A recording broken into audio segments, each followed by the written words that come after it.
السلام علیکم ورحمۃ اللہ وبرکاتہ۔ الحمدللہ رب العالمین والصلاة والسلام علی سید الانبیاء والمرسلین وعلی آلہ وصحبہ اجمعین، اما بعد۔ محترم حاضرین، آداب زندگی میں آج ہم جمعہ کے دن کے آداب آپ کے سامنے بیان کرنے جا رہے ہیں۔ جمعہ کا دن ہفتے کے 7 دنوں میں سب سے افضل دن ہے، اور اس دن کے بارے میں اللہ کے نبی فرماتے ہیں، صحیح بخاری کی روایت ہے، خیر یوم طلعت علیہ الشمس یوم الجمعہ، سب سے بہترین دن جس کے اوپر سورج طلوع ہوتا ہے وہ جمعہ کا دن ہے۔ فیہ خلق آدم، جمعہ کے دن آدم پیدا کیے گئے، وفیہ ادخل الجنہ، اور جمعہ ہی کے دن ان کو جنت میں داخل کیا گیا، وفیہ اخرج منہ، اور جمعہ ہی کے دن جنت سے وہ نکالے گئے۔ جمعہ کے دن غسل کرنا اکثر علماء کے نزدیک واجب ہے، اس لیے کہ صحیح بخاری کی حدیث ہے، اللہ کے رسول صلی اللہ علیہ وسلم فرماتے ہیں، غسل الجمعۃ واجب علی کل محتلم، ہر بالغ کے اوپر جمعہ کا غسل واجب ہے۔ اور ایک اور حدیث میں اللہ کے رسول صلی اللہ علیہ وسلم فرماتے ہیں، یہ صحیح بخاری کی روایت ہے، کہ جب کوئی آدمی جمعہ کے دن غسل کرتا ہے، وَيَتَطَهَّرُ مَا اسْتَطَاعَ مِن طُهْرٍ، اور جہاں تک ممکن ہوتا ہے پاکی اور صفائی کرتا ہے، وَيَدَّهِنُ مِن دُهْنٍ، اور تیل لگاتا ہے، او يَمَسُّ مِن طِيبِ بَيْتِهِ، یا خوشبو لگاتا ہے، ثُمَّ يَخْرُجُ، پھر گھر سے نکلتا ہے، فَلَا يُفَرِّقْ بَيْنَ اثْنَتَيْنِ، اور مسجد میں 2 لوگوں کے درمیان پھلانگتے ہوئے، ان کے درمیان فاصلہ کرتے ہوئے نہیں جاتا ہے، ثُمَّ يُصَلِّي مَا كُتِبَ لَهُ، اور پھر جتنی توفیق اس کو ملتی ہے اتنی وہ مسجد میں بیٹھ کر کے نماز پڑھتا ہے، ثم ينصت، پھر خاموش ہو جاتا ہے، اذا تکلم الامام، جب امام خطبہ دینے لگتا ہے، اتنے سارے کام جو کر لیتا ہے، الا غفر له ما بینہ وبین الجمعۃ الاخرى، تو اس جمعہ سے لے کر کے اگلے جمعہ تک کے گناہ اس کے معاف کر دیے جاتے ہیں۔ جمعہ کے دن شرمگاہ کے بال صاف کرنا، بغل کے بالوں کو صاف کرنا، مونچھوں کو کترنا، ناخن کو صاف کرنا، یہ تمام چیزیں بھی سنت سے ثابت ہیں۔ جمعہ کے دن اچھے کپڑے پہنے جائیں۔ صحیح الجامع کی روایت ہے، اللہ کے رسول فرماتے ہیں، ما علی احدکم ان وجد ساعۃ ان یتخذ ثوبین لیوم الجمعۃ سوا ثوبی محنتہ، کہ تم میں سے ایک انسان جمعہ کے دن اپنے کام کے کپڑوں کے علاوہ الگ سے ایک جوڑا پہنے تو یہ زیادہ بہتر ہے۔ بعض صحابہ جو تھے، مزدور تھے، لیبر تھے، تو وہ اپنے کام والے لباس کو پہن کر کے مسجد میں آ جاتے تھے، تو اللہ کے نبی نے اس کے سامنے، اس کے مد نظر یہ بات کہی کہ اس میں کیا حرج ہے، اگر اللہ نے آپ کو طاقت دی ہے تو آپ اپنے کام کا جو نارمل ڈریس ہے اس کے بجائے آپ جمعہ کے دن کوئی دوسرا کپڑا پہن کر کے آئیں۔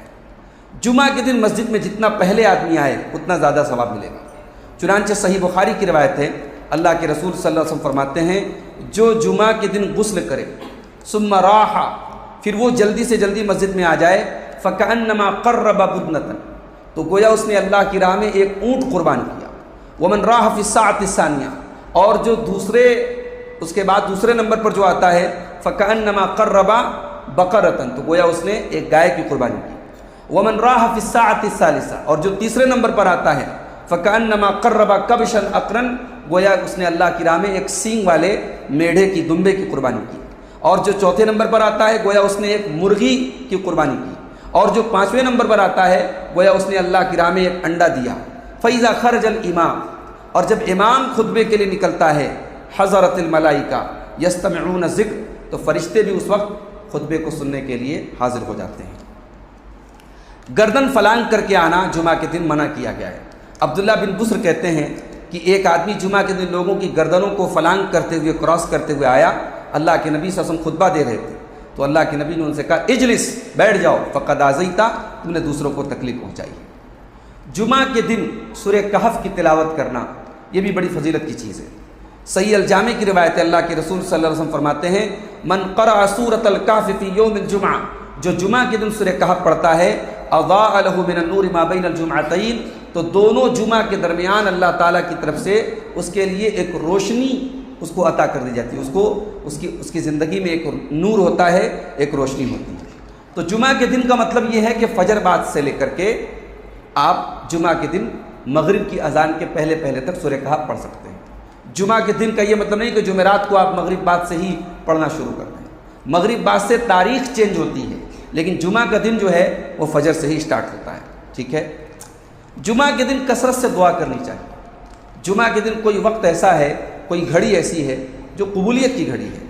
اللہ کے رسول صلی اللہ علیہ وسلم فرماتے ہیں، صحیح بخاری کی روایت ہے، ان فی الجمعۃ لساعۃ لا یوافقها عبد مسلم. جمعہ کے دن ایک گھڑی ایسی ہے کہ جب کسی مسلمان بندے کو وہ گھڑی مل جائے، وہو قائم یصلی، اور وہ بندہ کھڑا ہو کر کے نماز پڑھ رہا ہو، یسأل اللہ شیئا، اور اللہ سے کوئی چیز مانگ رہا ہو، الا اعطاہ ایاہ، اللہ تعالیٰ وہ چیز اس کو ضرور دیتا ہے. اور آپ صلی اللہ علیہ وسلم نے اپنے ہاتھوں سے بتایا کہ وہ گھڑی جمعہ کے دن بہت تھوڑی سی ہوتی ہے.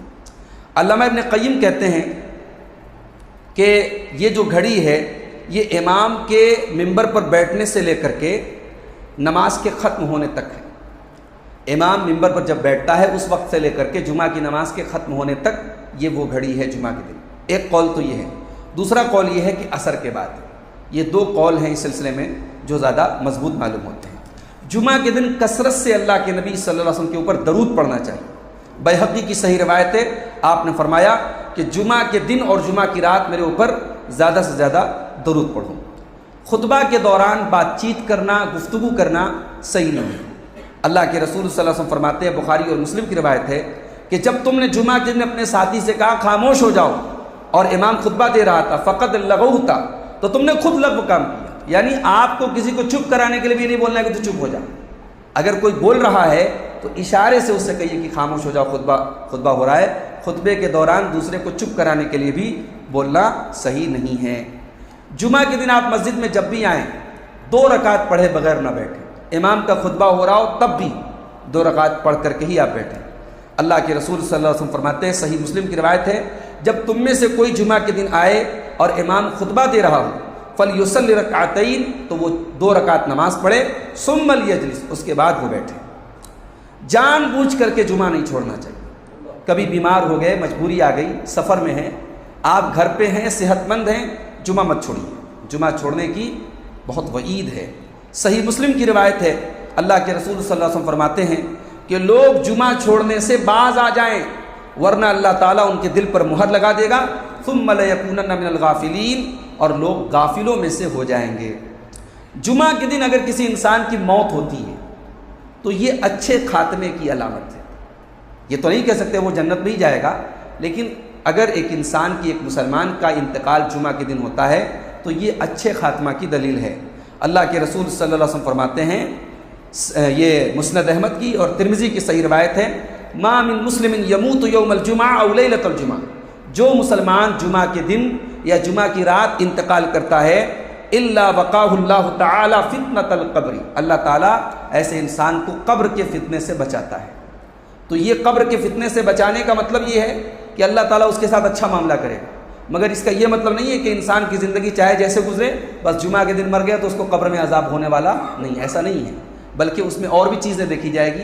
اگر انسان توحید پر تھا، ایمان پر تھا اور اس کا عمل ٹھیک ٹھاک تھا تو جمعہ کے دن انتقال کی وجہ سے اللہ تعالیٰ اس کو قبر کے فتنے سے بچائے گا. جمعہ کے دن فجر کی نماز میں پیارے نبی صلی اللہ علیہ وسلم 2 سورتیں پڑھتے تھے. پہلی رکعت میں سورہ سجدہ پڑھتے تھے اور دوسری رکعت میں سورہ انسان پڑھتے تھے، سورہ دہر پڑھتے تھے. چنانچہ بخاری شریف کی روایت ہے، عبداللہ ابن عباس کہتے ہیں کہ اللہ کے نبی صلی اللہ علیہ وسلم فجر کی نماز میں جمعہ کے دن الف لام میم تنزیل الکتاب یعنی سورہ سجدہ پڑھتے تھے اور دوسری رکعت میں هل اتى علی الانسان حین من الدہر پڑھتے تھے. تو یہ جمعہ کے چند آداب ہیں جو میں نے آپ کے سامنے بیان کیے ہیں.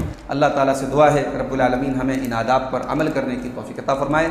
رب العالمین ہمیں اسلامی آداب کو اپنی زندگی میں اپنانے کی توفیق عطا فرمائے. آمین. وآخر دعوانا الحمدللہ رب العالمین.